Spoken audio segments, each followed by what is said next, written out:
السلام علیکم، کیسے ہیں آپ سب؟ امید کرتے ہیں آپ سب خیریت سے ہوں گے۔ فائنلی میں آفس پہنچ چکی ہوں اور ابھی میں بریک فاسٹ کرنے لگی ہوں، وہ بھی آپ سے شیئر کروں گی۔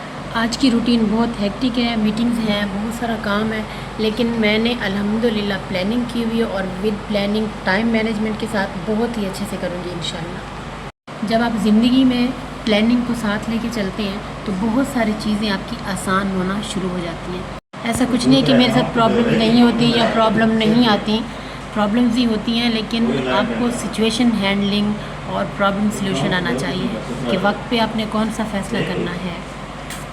جب آپ کو ٹائم پہ ڈیسیژن میکنگ آ جاتی ہے تو آپ کی زندگی میں بہت ساری چیزیں آسان ہونا شروع ہو جاتی ہیں۔ اور دوسرا سب سے اہم بات یہ میں آپ کو بتانا چاہ رہی ہوں آج کے دن میں کہ پرابلمز ہر بندے کے ساتھ ہوتی ہیں، لیکن ان کو مینیج کرنے کا آپ کو طریقہ آنا چاہیے، سچویشن ہینڈلنگ آنی چاہیے کہ اس سچویشن میں مجھے ریئیکٹ کرنا ہے یا نہیں کرنا۔ تو یہ ساری چیزیں آپ کو جب پتہ ہوتی ہیں تو پھر آپ کے جو مسائل ہیں وہ حل ہونا شروع ہو جاتے ہیں۔ اور بہت اہم بات یہ کہ جہاں پہ آپ جاب کر رہے ہوتے ہو، جاب آپ کی جاب ہے، آپ کا بزنس ہے، تو یہ بہت ہی امپورٹنٹ چیزیں ہیں، پریورٹی پہ رکھنے والی چیزیں ہیں۔ تو اس میں آپ نے کبھی بھی ایسا فیصلہ نہیں کرنا جس میں آپ کو پچھتاوا ہو یا پھر کوئی جذباتی فیصلہ ہو، ایسا فیصلہ آپ نے بالکل بھی نہیں کرنا۔ اور ایک اور اہم بات کہ آپ پروفیشنل لائف میں اگنور کرنا سیکھیں۔ جب آپ اگنور کرنا سیکھ جاتے ہیں تو بھی آپ کے لیے آسانیاں پیدا ہونا شروع ہو جاتی ہیں اور آپ ترقی کی منازل پہ چلنا شروع ہو جاتے ہیں۔ ایک اور سب سے اہم بات آ رہی ہوں، میری ساری باتیں بہت اہم ہوتی ہیں، آپ نے بہت غور سے سننا ہے۔ اور آفس کے ماحول میں، پروفیشنلزم میں بہت سارے لوگ کام کر رہے ہوتے ہیں، پوری ٹیم آپ کی کام کر رہی ہوتی ہے، اور کبھی بھی سب کے مزاج ایک جیسے نہیں ہوتے، نہ ہی آپ جیسے ہوتے ہیں، اور نہ ہی اس طرح کے ہوتے ہیں کہ آپ کہیں کہ میں اپنے مزاج کے مطابق سب کو چلا لوں، ایسا نہیں ہوتا۔ سب کے مزاج کے مطابق ڈھلنا پڑتا ہے۔ جب اس طرح کی آپ سچویشن ہینڈل کر لیتے ہیں تو پھر آپ لائف میں کامیاب رہتے ہیں اور خوش بھی رہتے ہیں۔ اپنے کام کو اہمیت دیں، جہاں پہ آپ کام کرتے ہیں اس ادارے سے آپ محبت کریں اور اپنے کام سے محبت کریں۔ جب آپ کو اپنے کام سے پیار ہوتا ہے تو پھر آپ کی لائف جو ہے وہ بہت ایزی گزرتی ہے، کیونکہ کام جیسے کیسے آپ نے کرنا تو ہے وہی آپ ایزی ہو کے کرو، پازیٹیو مائنڈ کے ساتھ کرو تو وہ مزید اچھے سے اچھا ہوتا جائے گا۔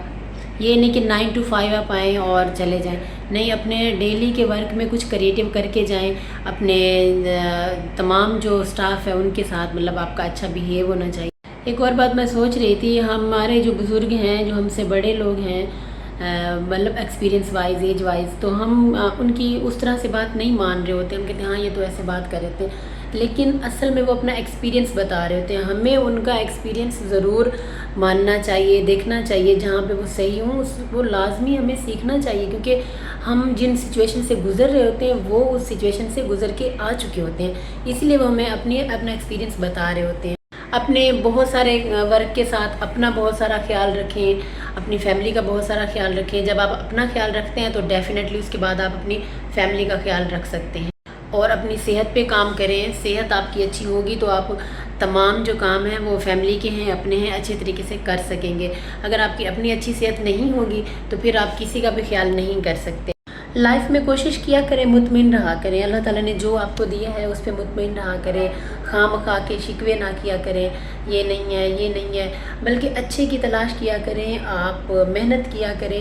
اور ایک اور بات، محنت کا صلہ جو ہے اللہ تعالیٰ کبھی بھی رائے گاں نہیں کرتا۔ یہ وقتی طور پہ ہم کہتے ہیں اللہ تعالیٰ نے ہماری دعا نہیں سنی اور ہماری جو محنت ہے وہ اس کا کوئی رزلٹ نہیں آ رہا، لیکن یقین کریں برسوں بعد بھی آپ کی محنت کا صلہ آپ کو مل جاتا ہے۔ آپ نے اپنی محنت جاری رکھنی ہے اور یہ نہیں سوچنا کہ مجھے ابھی اس کا صلہ نہیں مل رہا۔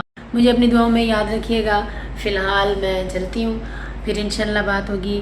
اور وہ تو میں کہنا بھول گئی، میرے چینل کو لائک، سبسکرائب اور شیئر ضرور کیجیے گا۔ تھینک یو سو مچ، اللہ حافظ۔